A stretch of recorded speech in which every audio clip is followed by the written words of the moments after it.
Perundungan itu apa sih? Perundungan adalah kegiatan yang tidak disengaja ataupun disadari yang bertujuan untuk menyakiti dan melukai seseorang serta dilakukan secara berulang-ulang kali.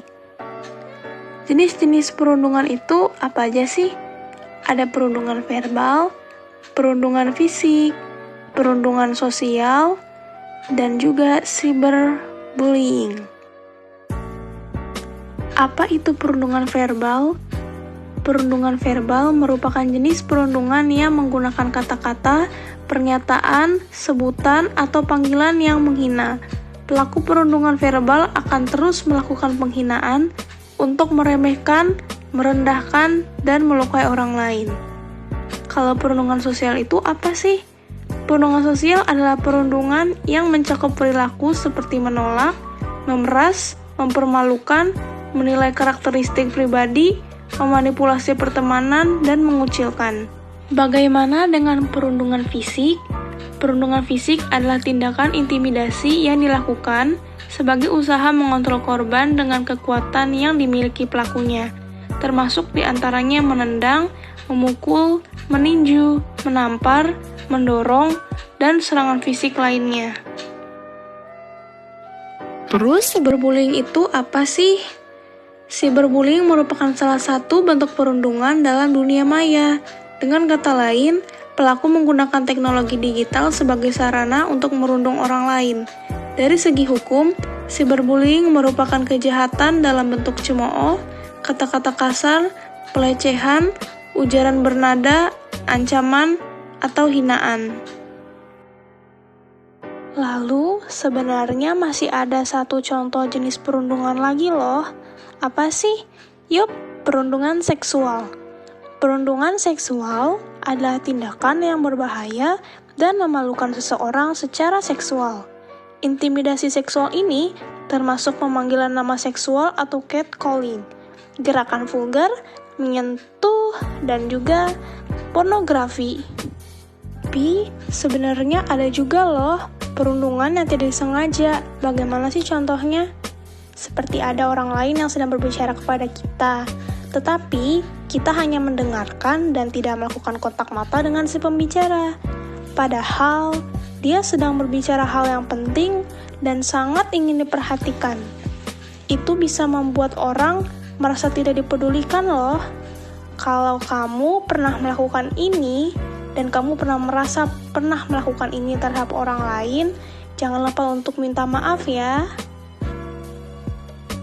Lalu, bagaimana dengan dampak pada korban yang terkena perundungan? Orang tersebut bisa mengalami depresi, ketidakpercayaan diri, tidak memiliki emosi apapun, kesusahan tidur, bahkan sampai bunuh diri. Bagaimana cara mencegah perundungan? 1. Tunjukkan prestasi. Orang yang melakukan bullying umumnya beraksi karena rasa iri maupun dengki. Sebagian besar korban bullying pasti memiliki keunggulan yang tidak dimiliki oleh orang yang menindasnya. Yang harus dilakukan oleh para korban bullying adalah tak ragu menunjukkan prestasinya, entah itu di sekolah maupun lingkungan kerja. Lama-kelamaan, si pelaku bully akan mundur dengan sendirinya karena merasa korbannya tidak terkalahkan.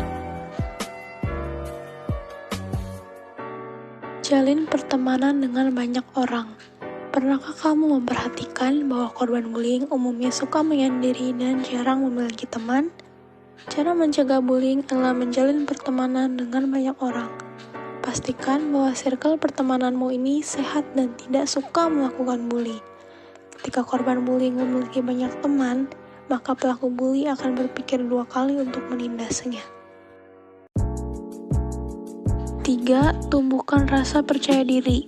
Pelaku bully akan semakin bersemangat ketika mengetahui bahwa korbannya merasa minder dan semakin terpuruk.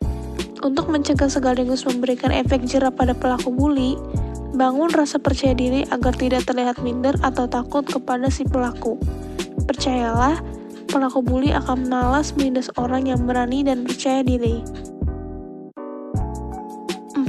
Tidak terpancing untuk melawan. Emosi terkadang memicu kita untuk bertindak ketika merasa ditindas. Akhirnya, banyak korban bullying yang melakukan perlawanan.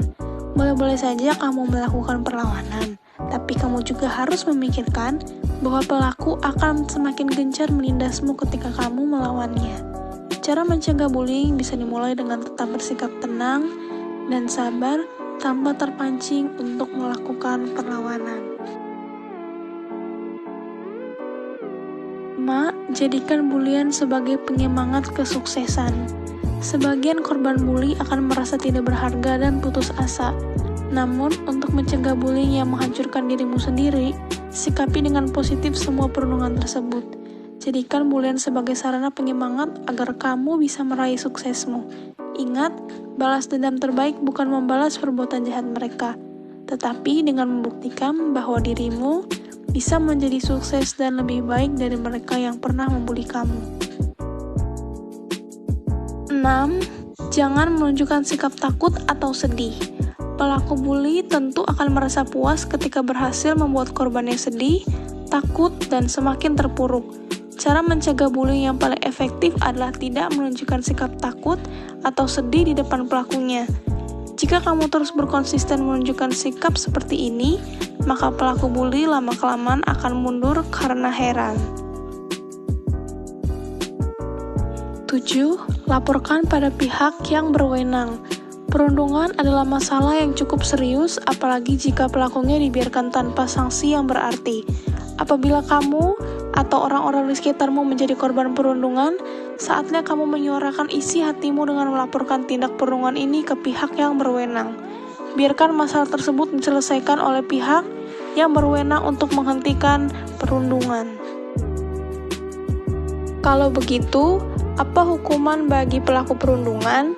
Pelaku perundungan dapat diancam pidana sesuai pasal 80 yang menyatakan setiap orang yang melanggar ketentuan sebagaimana dimaksud dalam pasal 76C akan dipenjara paling lama 3 tahun 6 bulan dan atau denda paling banyak 72 juta rupiah. Maka dari itu, sudahilah semua perilaku perundungan. Kalian tidak inginkan melihat sesama kalian sebuli seperti itu? Mari kita hentikan perundungan. Biarlah dunia ini bisa menjadi lebih harmonis dan tentram tanpa adanya perundungan. Perundungan tidak membawa untung.